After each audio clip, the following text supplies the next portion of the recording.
आपण पाहतो की मनोज जरांगे पाटील आता एक 8-9 महिन्यानंतर भारताला माहीत झाले लाठीचार्जनंतर.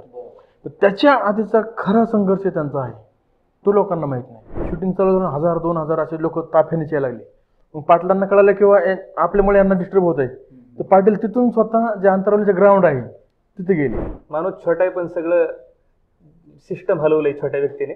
तर पहिलं टार्गेट होतं वजन कमी करायचं. मी 15 किलो वजन कमी केलं. पण जरांगे पाटलांचा संघर्ष हा तुम्ही सुद्धा नाही आणि आम्ही सुद्धा नाही आणि कुणीच बघितलेला नाही. हा संघर्ष आम्हाला ह्या पडद्यातून बाहेर काढायचा आहे.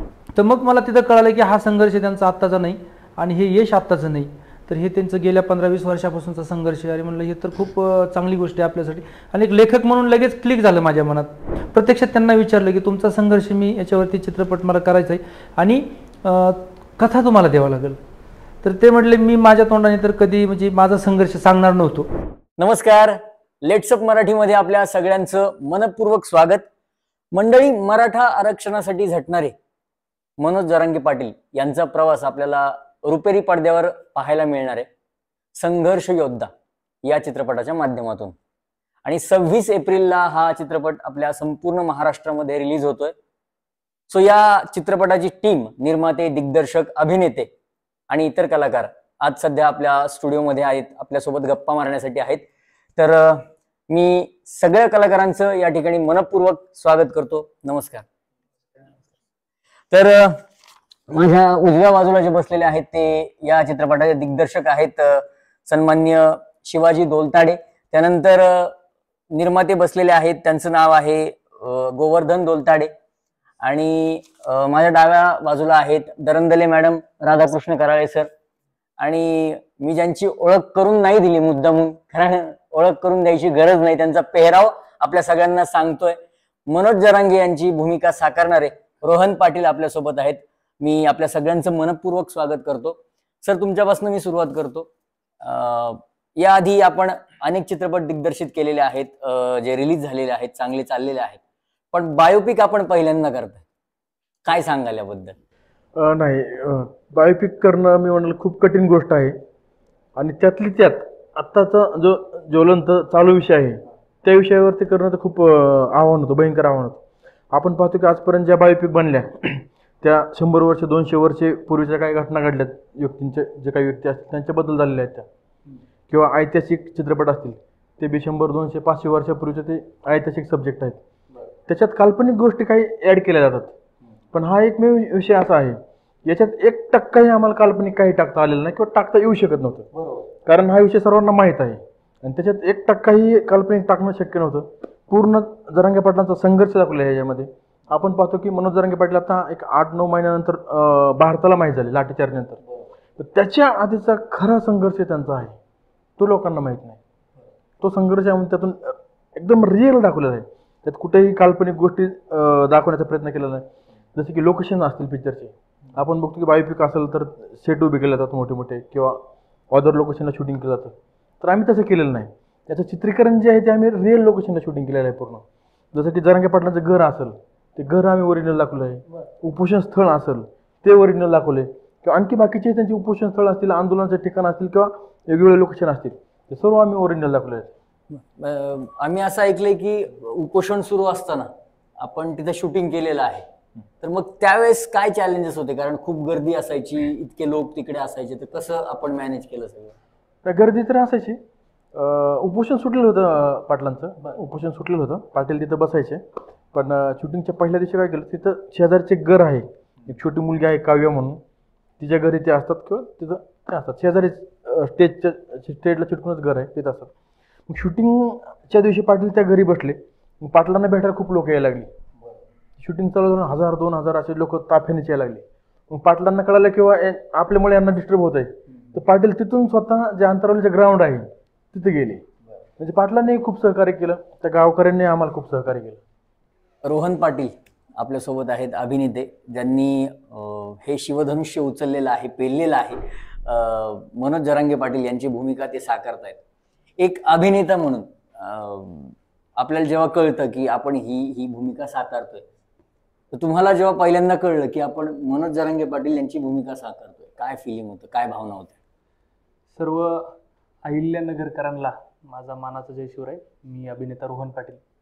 खूप चांगली गोष्ट होती, कारण आतापर्यंत मी जेवढे सिनेमे केले ते सगळे काल्पनिक गोष्टी होत्या, मॉडिफाय केलेल्या गोष्टी, कल्पना आणून तयार केलेली गोष्ट. पण ही जी गोष्ट ही वास्तविक गोष्ट आहे, ज्या गोष्टीने सगळं सिस्टम हलवलं, त्या सिस्टमचे जे निर्माते आहेत मनोज जरांगे पाटील यांच्यावरती तो सिनेमा, आणि त्याच्यामध्ये सिनेमा निघतो हीच खूप चॅलेंजिंग गोष्ट होती. त्याच्यात त्यांची भूमिका मी करतो ही माझ्यासाठी खूप अवघड होतं आणि त्याच्या दुप्पट सोपं होतं, कारण जरांगे पाटलांचे जे विचार आहेत ते मला माणूस म्हणून आवडले. त्यांचं जे मिशन आहे, त्यांचं जे चाललेले प्रश्न आहेत ते प्रश्न मला योग्य वाटले आणि ती भूमिका मांडताना मला तेवढं सोपं गेलं. खूप चांगल्या पद्धतीने मी त्यांची भूमिका त्याच्यामध्ये मांडली. खूप चॅलेंजिंग होतं. चॅलेंजिंग 2-3 गोष्टी होत्या की फक्त पहिला नंबर 1चा पॉईंट वजन. माणूस छोटा आहे पण सगळं सिस्टम हलवलंय छोट्या व्यक्तीने. तर पहिलं टार्गेट होतं वजन कमी करायचं, मी 15 किलो वजन कमी केलं. दुसरं टार्गेट होतं की मी आता त्याचं वजन वाढलेलं आहे, आता वाढलेलं आहे पण त्यावेळेस शूटिंगच्या कमी दरम्यान होतं. खूप वजन कमी केलेलं होतं. तर बोलीभाषा ते मराठवाड्यातले पलीकडच्या पट्ट्यातले पडतात. मी 2-2.5 महिने त्यांच्याबरोबर राहिलो. ते कसं बोलतात, कसं चालतात, किंवा त्यांना एक केसांवरती सतत हात फिरवायची सवय आहे, म्हणजे छोट्या मोठ्या ज्या सवयी असतात त्या भूमिका म्हणलं की ते सेम करणं गरजेचं होतं. 2-2.5 महिने त्यांच्याबरोबर राहिलो. ती पुरेपूर कॉपी करण्याचा प्रयत्न केला आणि खूप चांगल्या पद्धतीने मी भूमिकेला न्याय देण्याचा प्रयत्न केला. आणि राज्याला आम्हाला एकच दाखवून द्यायचं की जरांगे पाटलांचं यश, जरांगे पाटलांच्या कोटींच्या सभा, हजारोंच्या गाड्यांचा ताफा हे राज्याने नाही तर जगाने बघितला. पण जरांगे पाटलांचा संघर्ष हा तुम्ही सुद्धा नाही आणि आम्ही सुद्धा नाही आणि कुणीच बघितलेला नाही.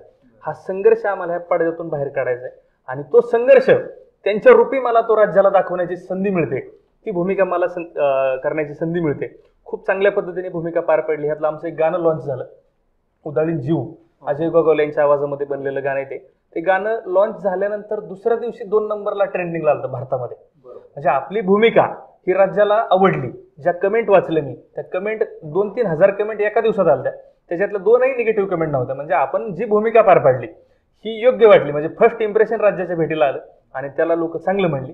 आणि मला खात्री की सिनेमालाही चांगलं म्हणतील, कारण एका खऱ्या व्यक्तीवरती ती गोष्ट आहे आणि खरी गोष्ट आहे. त्याच्यामुळे जी मांडली ती चांगली मांडली आणि जी गोष्ट आहे सिनेमाची ती पूर्ण जरांगे पाटलांनी दिली आम्हाला. त्याच्यामुळे त्याच्यामध्ये जे आहे ते वास्तव आहे, जे आहे ते खरं आहे. त्याच्यामुळे ते खूप चांगल्या पद्धतीने पार पाडले. 26 एप्रिलला तर राज्य त्याला डोक्यावर घेणारच आहे, प्रश्न नाही. निर्माते गोवर्धन डोलताडे आपल्या सोबत आहेत. सर, एक निर्माते म्हणून या चित्रपटाबद्दल काय सांगाल किंवा या बायोपिक बद्दल तुम्ही काय सांगाल? जय जिजाऊ, जय शिवराय. मी या चित्रपटाचा निर्माता तर आहेच आणि लेखक पण आहे.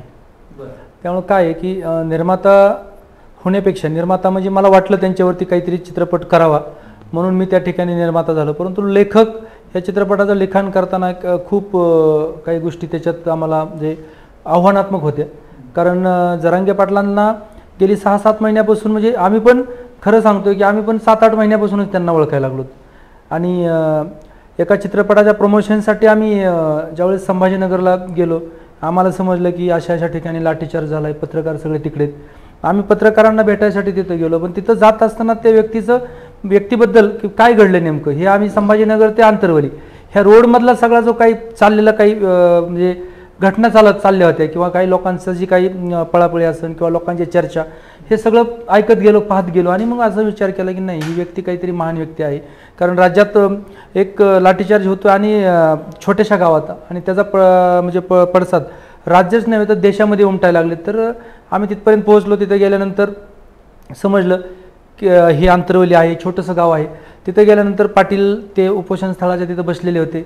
आम्ही पत्रकारांना विचारलं की 1-2 मिनटं आम्हाला भेटता येईल का. खूप गर्दी होती, परंतु त्या बांधवांनी आम्हाला तिथं, म्हणजे खरी भूमिका पत्रकारांची आहे, त्यांनी आम्हाला तिथपर्यंत त्यांना भेटण्याची व्यवस्था केली.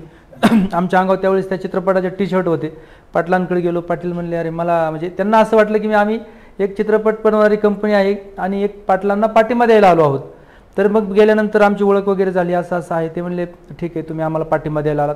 पण मला खालून स्टेजवर चढेपर्यंत माझ्या डोक्यात एक विचार आला की नाही, पाठिंबा नाही तर ह्या माणसावरती पण काहीतरी होणं गरजेचं आहे. कारण तिथं गेल्यानंतर मला बऱ्याच गोष्टी कळाल्या की या व्यक्तीचा संघर्ष आत्तापासून नाही, म्हणजे 10 मिनिटात मला काही गोष्टीचं समजलं. त्याच्यावरती मी खूप विचार केला की हा संघर्ष गेली 15-16 वर्षापासूनच आहे.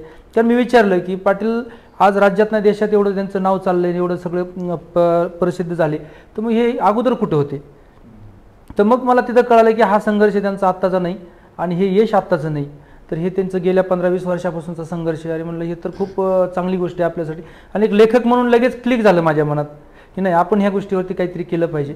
तर मग पाटलांकडे गेलो, त्यांचं दर्शन घेतलं, त्यांना सांगितलं असं असं आमचा चित्रपट येतोय, त्यांनी शुभेच्छा दिल्या. आणि मी लगेच म्हटलं की पाटील, मला असं वाटतं की तुमच्यावरती पण एक चित्रपट करावा.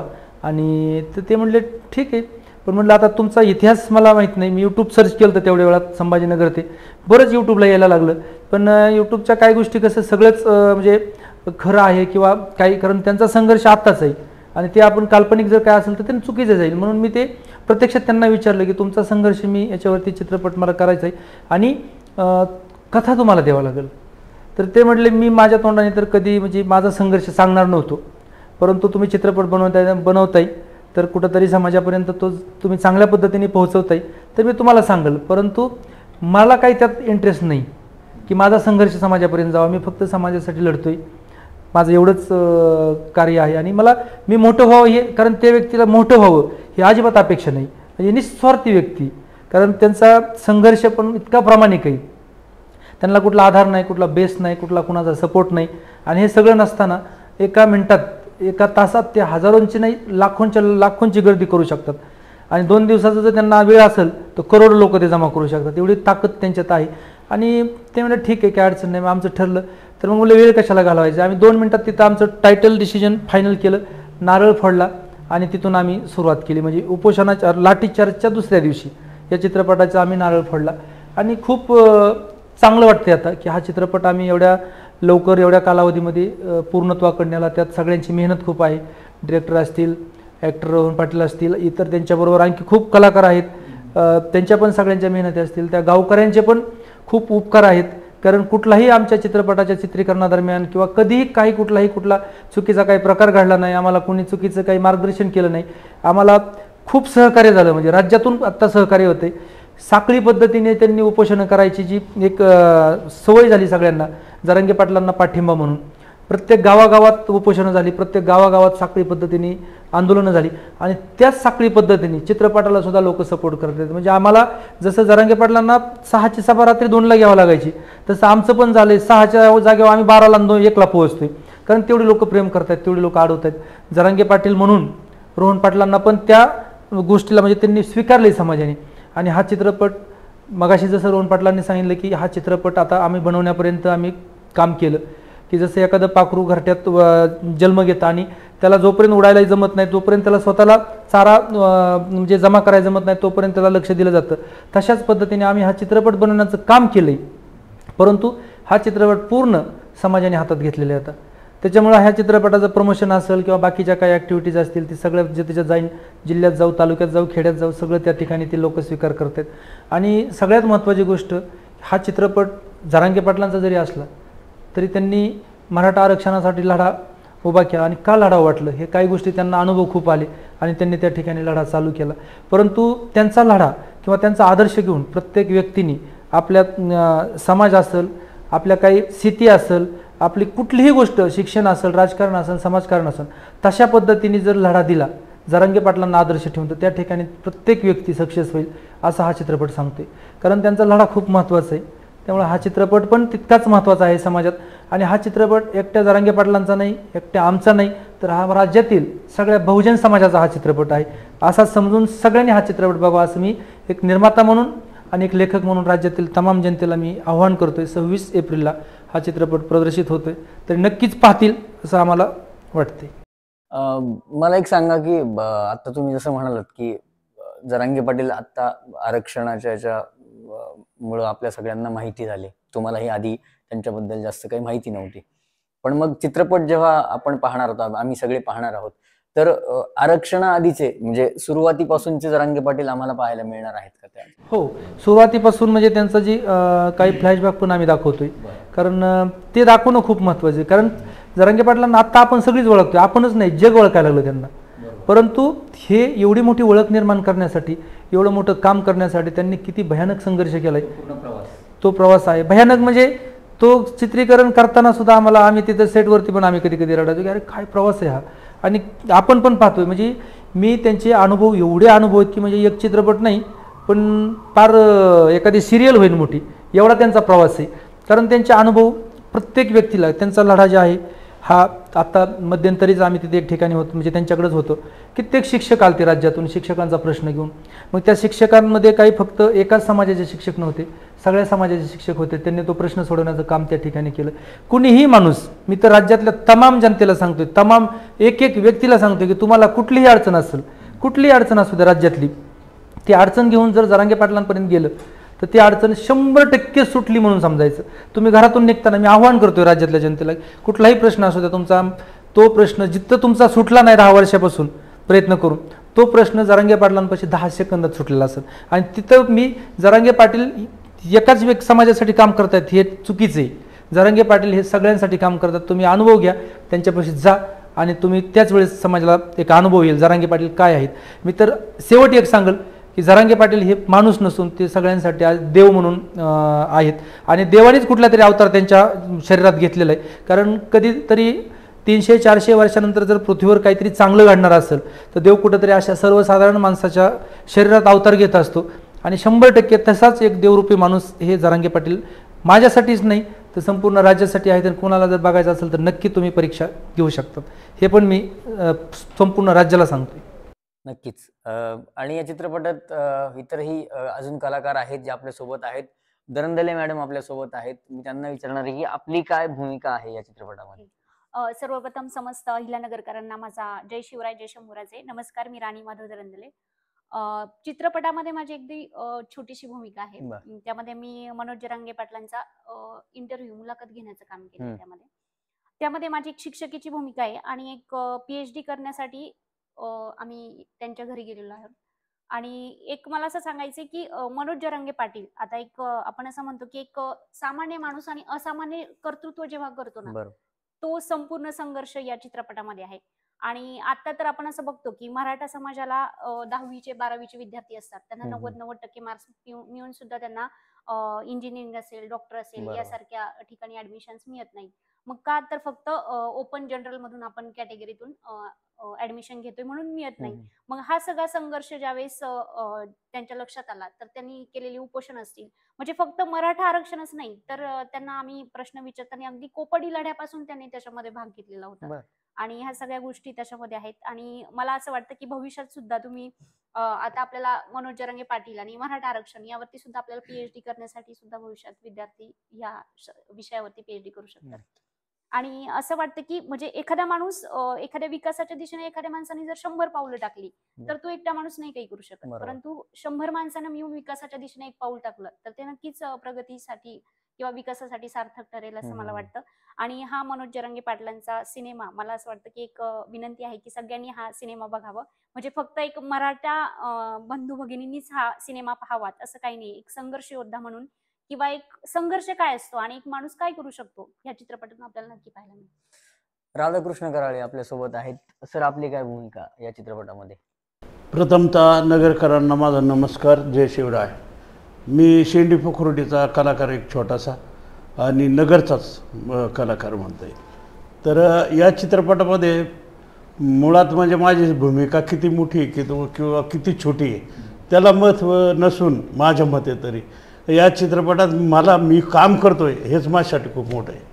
आणि एक बुजुर्ग माणूस गावातला, तर त्याची भूमिका मी साकारतोय. थोडीशी भूमिका आहे माझी, पण हे जी बरं चांगली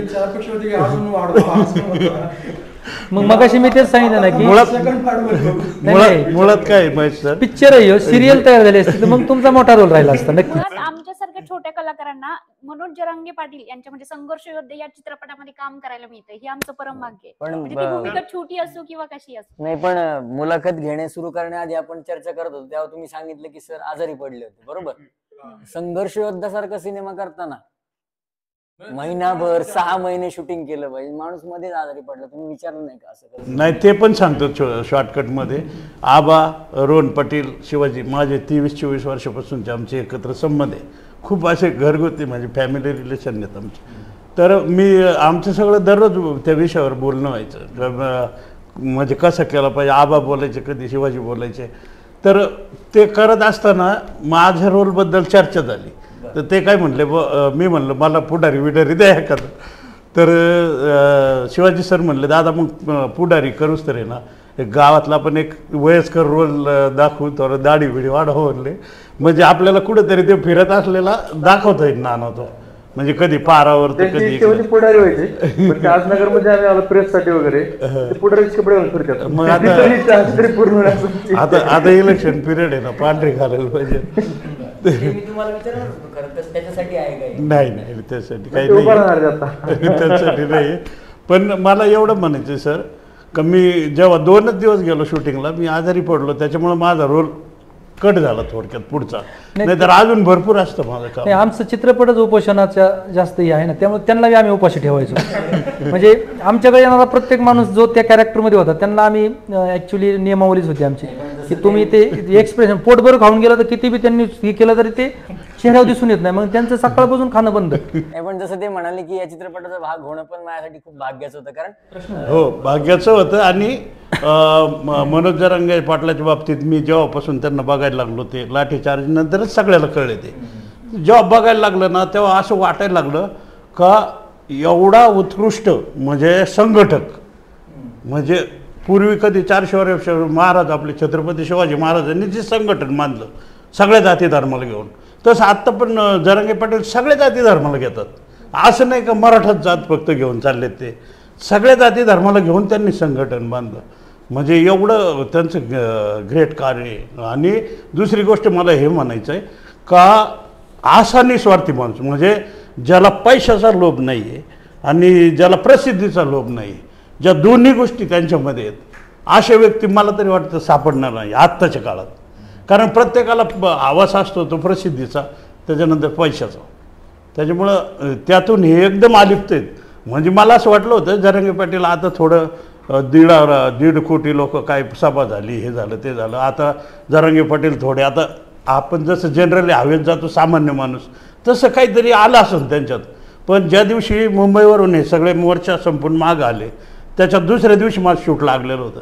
आबा तुम्हाला आठवत असेल त्यांच्या ते आसन हे ना बसायचं त्याच्यासमोर तर ते मला असं वाटलं का हे माणूस मला काय हे करणार आहे म्हणजे ते दर्शन घेऊन खाली उतरले ना मी डायरेक्ट ते ड्रेपरीत होतो फेटा वगैरे बांधलेला मी डायरेक्ट जाऊन आडवाच उभं राहिलो त्यांना पण ते असं नाही म्हणले कॅमेरे चालू होते जरांगे पाटील पूर्ण जास्तच गेले. तर म्हणजे एवढे कॅमेरे होते मुलाखतीसाठी सगळे आलेले होते ते थांबून ते माझ्याशी 5 मिनिटं बोलले आणि विशेष म्हणजे आमच्या गावचं नाव तिथपर्यंत गेलेलं होतं कोणत्या ना कोणत्या कारणाने. तुम्ही मी सांगितलं ना शेंडीवर हां मग मी त्यांना ओळख करून देतानाच सांगितलं का मी शेंडी पकुर्डीचा एक शेतकरी कलाकार आहे म्हणलं. मग ते त्यांना काय वाटलं काय माहिती पण ते माझ्या संग एकदम खुल्या मनाने एक शेतकऱ्याचा माणूस कलाकार आहे म्हणून एकदम व्यवस्थित बोलले आणि मला वाटतं 5-7 मिनटं तरी त्यांनी दिले असतील एवढ्या गडबडीत सुद्धा. म्हणजे एवढं मला समजलं का हे व्यक्ती हवेत जाणारी नाही आहे.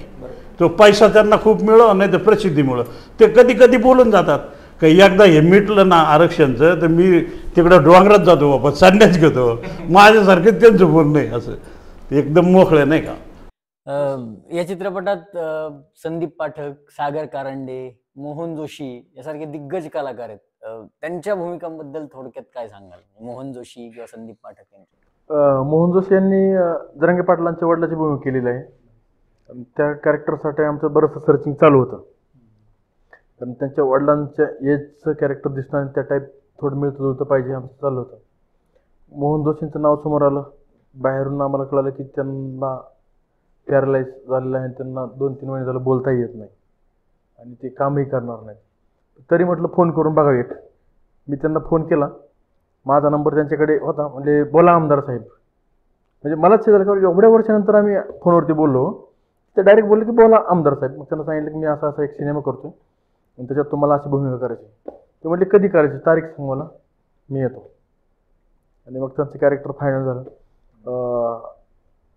संदीप पाठक जो आहे तो इकडचाच आहे बीड साईडचाच आहे प्रॉपर आणि त्या साईडची जी काही बोलीभाषा वगैरे जी आहे पटकन तो कॅच करतो. त्या साईडचे आम्ही काही कलाकार घेतले संदीप पाठक असेल संजय कुलकर्णी असतील विनोद बोंडे असेल असे आणि सागर करंडे जे आहेत ते सागर करंडे आणि संदीप पाठक यांची भूमिका जरांगे पाटलाच्या मित्राची आहे आणि चांगले कॅरेक्टर आहे त्यांचे. तुम्ही मगाशी सांगितलं की बरंचसं वजन तुम्हाला कमी करावं लागलं. तुम्ही 2-3 महिने जरांगे पाटलांसोबत राहिलात, त्यांच्यासोबत फिरलात, त्यांची शैली आत्मसात करण्यासाठी. तर त्यांची एक खास शैली आहे बोलण्याची, एक पद्धत आहे. तर चित्रपटाचा असा कुठला डायलॉग आहे जो तुम्ही आज आम्हाला सगळ्यांना ऐकवाल की त्यांच्या खास शैलीमध्ये? त्यांचे जे डायलॉग आहेत ते सगळे गाजलेले आहेत. ते सगळे सिनेमात बघायला भेटतील, पण त्यांचा तो गाजलेलाच डायलॉग मी तुम्हाला सांगतो की जो डायलॉग राज्याने डोक्यावर घेतला आणि ज्या डायलॉग पासून सुरुवात झाली की जे शहागडला त्यांचं त्या चौकामध्ये सभा झाली, तिथून ते आंतरवलीत उपोषणाला बसले आणि लाठीचार्ज झाला आणि जगात गेले. तो डायलॉग म्हणजे जो रियालिटीला त्यांच्या लागतो की मी बायकोला सांगताना सांगून आलोय, हे बघ आलो तर तुहा, गेलो तर समाजाचा, कुंकूपासून तयार राहा. हे वाक्य त्यांच्यासाठी ओरिजिनल आहे, हा डायलॉग नाही. ते तसे वागले, आजही वागतात. त्याच्यामुळे तोच डायलॉग मला आपल्या पुढे मांडावा वाटला. दुसरा एक डायलॉग जो फिल्मी स्टाईलने आम्ही केला की सूर्याची सावली कधी लपत नाही आणि मनोज जरांगे पाटील शिवराया सोडून कुठं झुकत नाही. हा डायलॉग त्यांच्या फॅक्टलाच जातो, कारण तो माणूस कुठं झुकला नाही म्हणून जगात गेला. हे वास्तववादी डायलॉगने बनलेला हा सिनेमा आहे. खूप चांगल्या पद्धतीने झाला सिनेमा. राज्याला एक मेसेज देणारा सिनेमा आहे आणि प्रत्येकाने बघण्यासारखा सिनेमा आहे. म्हणजे निर्मात्याचा फायदा होईल किंवा निर्माता मोठा होईल म्हणून नाही, पण मनोज जरांगे पाटलांना समाजासाठी का लढावं वाटलं, ते कशा पद्धतीने लढले, ह्या ज्या गोष्टीत ज्या राज्याला पडलेले प्रश्न आहेत की लाठीचार्ज कसा झाला किंवा सगळ्या ज्या गोष्टी आहेत, ह्या सगळ्या गोष्टीचं सविस्तर पोलखोल ह्याच्यामध्ये खूप चांगल्या पद्धतीने दाखवले आणि राज्याला बघायला आवडेल. 2.5 तास आणि 200 रुपये व्हायला जाणार नाही, हे मी गॅरंटी लेट्सअपच्या माध्यमातून राज्याला सांगतो. संघर्ष योद्धा या चित्रपटाचे डीओपी म्हणजेच कॅमेरामन सध्या आपल्यासोबत आहे, ज्यांचं नाव आहे कृष्णा नायकर. सर नमस्ते. आप क्या कहना चाहेंगे इस फिल्म के बारे में? मतलब आपने पूरा कैमरा इस फिल्म का किया है, क्या फीलिंग है, क्या कहना चाहेंगे? ये मूवी में तो फर्स्ट मेरे को चैलेंज आया था डायरेक्टर का. हम कैसा भी शूट करो, डायरेक्टर सेटिस्फाइड नहीं रहता, और चाहिए मेरे को, और कुछ तो चाहिए, इसमें कुछ कम है. एक सीन में तो एक चेजिंग सीन था, उसमें तो एक क्या हो गया, हमको बहुत बड़ा लॉस हो गया. चेजिंग सीन में एक हमारा बड़ा कैमरा ये हो गया, ब्रेक हो गया पूरा. तुरंत हमारा प्रोड्यूसर, उसके क्या बोलने का तुरंत मुंबई से ले गया, बट वो नॉर्मल कैमरा तो नहीं, बहुत बड़ा लॉस हो गया हमारा. डायरेक्ट भी हमको कुछ नहीं बोले. हम हुए तो ये 35 डेज का प्लानिंग स्टार्ट किया हम. 55 डेज हो गए, फिर बहुत अच्छे से शूट हो गया. जरा मराठी आणि थोडा थोडा बट ये मूवी तो हम कैसा भी शूट करें तो डायरेक्ट का कुछ करने की ये नहीं होता. चाहे तो कन्नड़ा में भी थोड़ा बात कर सकते हैं. आपके लँग्वेज में थोडा बोलो, महाराष्ट्र में अच्छा रहेंगे. खरं तर संघर्ष योद्धा हे सिनेमाचं नाव आहे आणि जी कलाकृती खरं तर खूप खडतर प्रवासातून जात असते, खूप संघर्ष करून जात असते, ती खरंच चर्चेत राहत असते, लक्षात राहत असते लोकांचं. मला वाटतं की हा चित्रपट सुद्धा लोक तेवढंच डोक्यावर घेतील. मनोज जरांगे पाटील यांची भूमिका आपण साकारलेली आहे. गेटअप पूर्ण दिसतोय महाराष्ट्राला सेम. म्हणजे 2 मिनिटं मलाही पहिल्यांदा पाहिलं वाटलं की अरे बापरे जरांगे पाटील आले, मी नमस्कार म्हणाल तुम्हाला. पण मग हा गेटअप करताना किती वेळ जायचा ज्यामध्ये, किंवा काय सांगाल या मेकअप बद्दल, या ड्रेपरी बद्दल पूर्ण? आमची जी मेकअपची टीम आहे त्यांचे आभार व्यक्त करतो. माझ्याबरोबर एक आहे राहुल म्हणून, आता तो जो सध्या प्रमोशनसाठी मला रोहन पाटलातून बाहेर काढून मनोज जरांगे पाटील बनवतो, त्याचे मी आभार लेट्सअपच्या माध्यमातून व्यक्त करतो. की 1.5 ते पावणे 2 तास मला मेकअपला बसावं लागतं. सकाळी सगळे उशीर उठतात, मी त्याच्या आधी उठतो. 2 तास आधी उठावं लागतं, कारण त्यांच्या टायमिंगच्या बरोबर मॅच होण्यासाठी 2 तास लागतो. आणि ज्यावेळेस मी त्या गेटअपमधून बाहेर पडतो त्यावेळेस 1-2 मिनिटासाठी म्हणजे प्रत्येक क्षणाला मला विचार आला की आपण पहिलं असं कसं काय दिसायचं, आता असं कसं काय दिसतोय. म्हणजे एवढं चांगलं त्यांनी त्याच्यावरती मेहनत घेतली. खूप त्रास होतो मेकअपचा, पण आनंद ह्याचा आहे की आपण खऱ्या व्यक्तीचा मेकअप अंगावर चढवला आहे. त्याच्यामुळे कॉन्फिडन्स एवढा वाढतो ना, म्हणजे तुम्हाला खोटं वाटेल, राज्यालाही खोटं वाटेल कदाचित, पण ज्यावेळेस मी माझ्या लुकमध्ये जातो त्यावेळेस पूर्ण डाऊन होतो. आणि ज्यावेळेस जरांगे पाटलाचा लुक अंगावरती येतो, करंट येतो अंगामध्ये, डेलीचा म्हणजे 4 महिन्यापासून जो मी अनुभव घेतोय, काय त्याच्यामध्ये आहे माहीत नाही, पण जी ताकद आहे त्यांच्यामध्ये, त्यांच्या गेटअपमध्ये असेल किंवा त्यांच्या व्यक्तिमत्वात, त्या भूमिकेत, त्या नावात असेल, एक एनर्जी येते, वेगळी ताकद येते आणि खूप चांगल्या पद्धतीने मी मेहनत घेतली. म्हणजे तुम्ही जे म्हणले की मी अचानक फसलो आल्या आल्या, हाच किस्सा जरांगे पाटलांची मुलगी, लहान मुलगी, ज्यावेळेस आमचं शूटिंग चाललं होतं त्यांच्या घरी आणि त्यांचं घर थोडं बाजूला आणि गाडीतून मी जरा थोडं 100-50 मीटरवरून उतरलो आणि चालत येत होतो. तर त्या मुलीच्या जवळ तिथून मी चाललो शूटिंगच्या तिथं. तर ती म्हणली, दादा तुम्हाला एक बोलू का? म्हणलं बोल. मला अचानक असं वाटलं की माझे पप्पा झाले. म्हणजे त्यांची मुलगी स्वतःची सुद्धा अचानक जाणवू शकली नाही की एवढं घुसलं होतं त्या कॅरेक्टरमध्ये. त्यावेळेस वजन कमी केलं, गेटअप असेल, खूप चांगल्या पद्धतीने मेहनत केली आणि आनंद आहे की एका खऱ्या व्यक्तीची गोष्ट. खरं तर ही तुमच्या मेहनतीची पावती आहे आणि प्लस तुमचे मेकअप ज्यांनी केलाय ही त्यांची सगळ्यांची कष्टाची पावती आहे. खरं तर प्रश्न सागर कारंडे सुद्धा फसले होते एकदा असं आम्ही ऐकले, तो काय किस्सा आहे? तो किस्सा इतका जबरदस्त आहे, म्हणजे मला शॉकिंग देणारा किस्सा होता. किस्सा असा झाला, सागर कारंडे आणि मी ज्या वेळेस म्हणजे 3 दिवसानंतर तो किस्सा काढला, पण पहिल्या ओपनिंग पासून ते 3ऱ्या दिवसाच्या रात्रीपर्यंत ज्या वेळेस आम्ही दोघं भेटलो, मी माझ्या गेटअपमध्ये, जरांगे पाटलांच्या गेटअपमध्ये असायचा आणि तो त्याच्या गेटअपमध्ये असायचा. एकदम रिस्पेक्टली आमच्या गप्पा टप्पा एकदम भारी व्हायचा. एके दिवशी संध्याकाळी पॅकअप झालं आणि तो त्याच्या रूममध्ये बसला होता. मी नेमकं त्या रूमच्या तिथून चाललो आणि दरवाजा उघडा होता, मी माझ्या लुकमध्ये. तर म्हटलं दरवाजा जो थोडा ओपन होता, आतमध्ये गेलो तर तो असं म्हटला, आता त्यांनी बिलकुल ओळखलं नाही बरं का, म्हणजे दोष देण्याचा अर्थ नाही, तिथंच थांबा. आता त्यांनी एक प्रेक्षक म्हणून मला घेतलं, तिथंच थांबा. म्हणलं का, काय प्रॉब्लेम आहे? ह्याला म्हणलं आपला एवढा आपण 3 दिवसापासून गप्पा टप्पा हाणत एवढं बिंदास राहतोय, तिथंच थांबा. म्हणलं ठीक आहे थांबलो. त्याच्यानंतर तुम्ही माझ्या रूममध्ये आतमध्ये कसं काय आले हा प्रश्न विचारल्यानंतर मी अजून पुढे चालत गेलो. म्हणलं आता जरा हे वाकड्यात घुसायला लागले. अजून पुढे गेलो, तिथं शेजारी अशी खुर्ची होती, शेजारी बसलो. होतं त्याला अजून राग आला की डायरेक्ट एक माणूस येतो माझ्या शेजारी बसलो. म्हटलं तुम्ही असं काय बोलताय? म्हटलं गडबड काय झाली? नाही तुम्ही ठीक आहे दरवाजात आले, माझ्यापाशी येऊन बसण्यास तुम्ही डेअरिंग कसं काय दाखवली? इतका वाजाबाजी झाली, इतकं झालं. त्यांचा ड्रायव्हर बाजूला बसला होता, ड्रायव्हरला कळलं, पण ड्रायव्हर कुठं मध्ये बोलतोय, ते तिकडून जीप चॅन करतोय, दादा दादा हे जरांगे पाटील, पण त्याने ऐकलंच नाही. आणि मी म्हटलं तुम्ही मला ओळखलं नाही? म्हटलं काय संबंध तुझं ओळखायचा? तुला पहिल्या दिवशी आले बघितलं म्हणलं मी सकाळी, बरं का? म्हटलं हिथं कुठंतरी गडबड व्हायला लागली. पहिल्या दिवशी तुला सकाळी बघितलं आणि 3 दिवसांनी तुम्हाला भेटला, कुठे गेलता? 3 दिवसांनी तुम्हाला भेटला, कुठे गेलता? म्हणलं ही गडबड व्हायला लागली. मग मी अजून जरा वाकड्यात घुसलो. म्हणलं असं तसं. शेवट मी सांगितलं, म्हणलं खरंच तुम्ही ओळखलं नाही? म्हणलं जवळपास अर्धा पाऊण तसंच बोलले बरं का नव्हतं. आणि मी म्हटलं मी रोहन पाटील, मग असू दे की. म्हणलं मी जरांगे पाटलाचा रोल करतोय. ती धक्का बसला. ते मला डायरेक्ट ना फक्त पाया पडायचं राहिलो. ते इतका पश्चाताप झाला की आपण असं का वागलो. म्हणजे सागर कारंडे 3 दिवस आम्ही बरोबर ऍक्टिंग करत होतो, तो व्यक्ती मला ओळखू शकला नाही. एवढा नावाजलेला कलाकार किंवा रोज त्या दुनियेत असलेला माणूस सुद्धा मला ओळखू शकला नाही. म्हणजे ही ताकद त्या गेटअप मध्ये होती. आणि मग परत आमच्या गप्पा गोष्टी झाल्या. इतका पश्चाताप झाला त्या व्यक्तीला की ज्या वेळेस तो मला भेटतो त्यावेळेस सॉरीच म्हणतो. ठीक आहे ते किस्सा झाला, पण तेवढं गेटअप मध्ये ताकद आणली होती. ज्यावेळेस गेटअप मधून बाहेर पडायचो मला कोणी ओळखतही नव्हतं. ज्यावेळेस गेटअप, एक दुसरा एक किस्सा सांगतो. एका किराणा दुकानाची, म्हणजे आमचं एक छोटं गाव होतं वाडीकाळ्या नावाचं, तिथं आम्ही शूटिंग केलं. आणि एक ज्यावेळेस ब्रेक असायचा, फॅनिटी तिथं बसत नव्हती, मग एक किराणा दुकान होतं, उन्हाचे दिवस होते. त्या किराणा दुकानात मी जाऊन असं खुर्चीवर बसायचो. शूटिंगला ब्रेक दिला की जाऊन बसायचो. त्या दुकानदाराने दिवसभर एवढं पुढं केलं, पाणी घ्या, आईस्क्रीम घ्या, शेंगदाणे खा, बर्फी खा, पेढा खा, म्हणजे एवढं त्याच्या पुढे तिथं मला बसवायचं, तो बाजूला उठायला. सगळं झालं, दिवस संपला. संध्याकाळी 6 वाजता मी पुन्हा तिथे जाऊन बसलो, थोडा ब्रेक भेटला. आणि इकडून दिग्दर्शकांचा पॅकअप म्हणून आवाज आला. तर मी त्यांना म्हटलं की मी जरा आलो, फ्रेश होऊन येतो. ते म्हटले आता संपलेच, थोडं चहा घेऊन जा. म्हटलं 5 मिनिटात मेकअप काढून आलो. म्हटलं फ्रेश होऊन येतो, आमचं संपलंय, आम्हाला नाही घ्यायचं. तिथून गेलो, एक 10-15 मिनिटात मी त्या दुकानात येऊन माझे कपडे, साधी कपडे, एक साध्या माझ्या लुकमध्ये त्या दुकानात पुढे येऊन थांबलो. पहिला प्रश्न, काय पाहिजे तुम्हाला, काय पाहिजे? म्हणलं मला ते दुपारी खाल्लं होतं पेढा पाहिजे. तरी ओळख नाही बरं त्याने. बरं ठीक आहे. आणि तुम्हाला एक विचारू का? म्हणलं विचार. ते आता जे जरांगे पाटलाच्या लुकमध्ये त्यांचं जे अभिनय करतायत त्यांचं गाव कोणतं? विचार करा. दिवसभर म्हणजे कमीत कमी सगळं मिळून 2 तास मी त्याच्यापाशी बसलो. तो माणूस मलाच विचारतो की ते आता जे गेले जरांगे पाटलाच्या रोलमधले त्यांचं गाव कोणतं?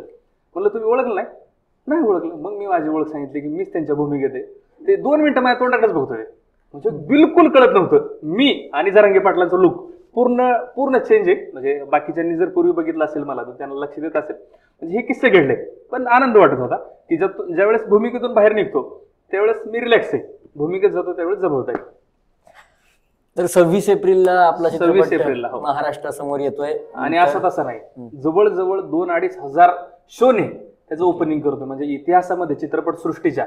अजून एक मला किस्सा सांगायचा की ह्याच्या प्रमोशनसाठी आम्ही राज्यव्यापी दौऱ्यावर असताना आमच्यासाठी आता लोक चौकात उभा आहेत. म्हणजे असं कोणत्या पिक्चरच्या टीमच्या बाबतीत होत नाही की 2-5 किलोमीटरला लोक चौकात उभा आहेत, त्यांचा सत्कार करतायत, हलग्या लावतायत, डीजे लावतायत. हे पिक्चरच्या बाबतीत होत नाही. आता आम्हाला एक फोन आलाय साताऱ्यावरून की पुढच्या 4-5 दिवसांनी तुमच्यासाठी एक सभा घ्यायची. सभा आपण आतापर्यंत ऐकल्या, सभा नेत्यासाठी व्हायच्या. तर ते म्हणले 10,000 लोकांची सभा आम्ही अरेंज करतो. म्हणलं कशासाठी? पिक्चरच्या प्रमोशनसाठी. म्हणजे चित्रपट सृष्टीच्या इतिहासात सभा सुद्धा घेतली जाऊ शकते प्रमोशनसाठी. हे प्रेम आमच्यावर नाही, हे प्रेम जरांगे पाटलांवरती. आणि हेच प्रेम लोक थिएटरमध्ये जाऊन त्या पिक्चरला दाखवतील. आणि मला खात्री की हा सिनेमा लाखोंच्या संख्येने नाही तर कोटींच्या संख्येने बघितला जाईल. चित्रपट सृष्टीच्या इतिहासामध्ये जसं सभा घेण्यामध्ये आणि हायेस्ट गर्दी गोळा करण्यामध्ये जरांगे पाटलांचं नाव हे इतिहासात नोंदलं गेलं, तसं पिक्चर सृष्टीच्या इतिहासात सुद्धा मनोज जरांगे पाटील हे नाव डंका वाजवल्याशिवाय राहणार नाही. तर मंडळी, 26 एप्रिलला आपल्या समोर हा चित्रपट येतोय आणि संघर्ष योद्धा हे चित्रपटाचं नाव आहे. आपले दिग्दर्शक, निर्माते, त्याचबरोबर मुख्य अभिनेते रोहन पाटील, इतर अभिनेते, या सगळ्यांची खूप मेहनत आहे, संपूर्ण टीमची खूप मेहनत आहे. तर आपण सर्वच जण या चित्रपटाला नक्की जाऊ आणि हा चित्रपट पाहू. आपल्या सगळ्यांना लेट्सअपच्या टीमकडून खूप खूप शुभेच्छा. आपण आज इथे आलात त्याबद्दल मनापासून धन्यवाद. नमस्कार.